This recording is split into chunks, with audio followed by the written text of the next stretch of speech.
Hello mga kanatib, update tayo sa ating mga manok. Sa bago pa lang tayo nagmamanok, naatay na sagupa na disease. At ito ang tinatawag nilang Marek's disease. Ngayon pala, binahugan ko ng cabbage ang ating mga manok. At ayun na nga, kinusik-tusik na nila. Masaya ang ating mga heritage chicken kasi naka-free range sila. At ito na po yung tinamaan ng disease na Marek's disease na tinatawag. At ako lang to siyang hilot-hiluton, pero wala tayong nakitang manghilotay. Sa kini nga sakit, ay disease, wala pa ditambal.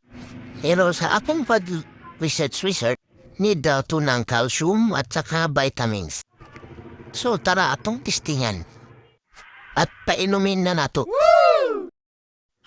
Tas meron din na pong nakita na ipakain daw ito ng saging.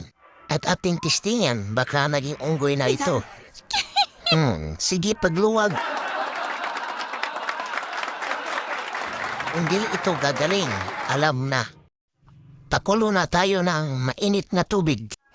At imikos-mikos natin to insan. Na hindi na ito makapagtakot pa.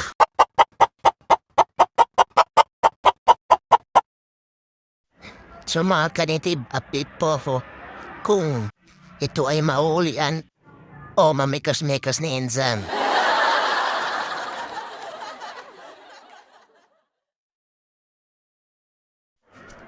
At sa karon pala nag-abot ang atong gi-order nga incubator.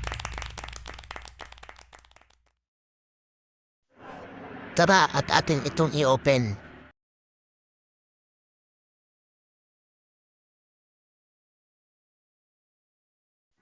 Incubator nga, made in China.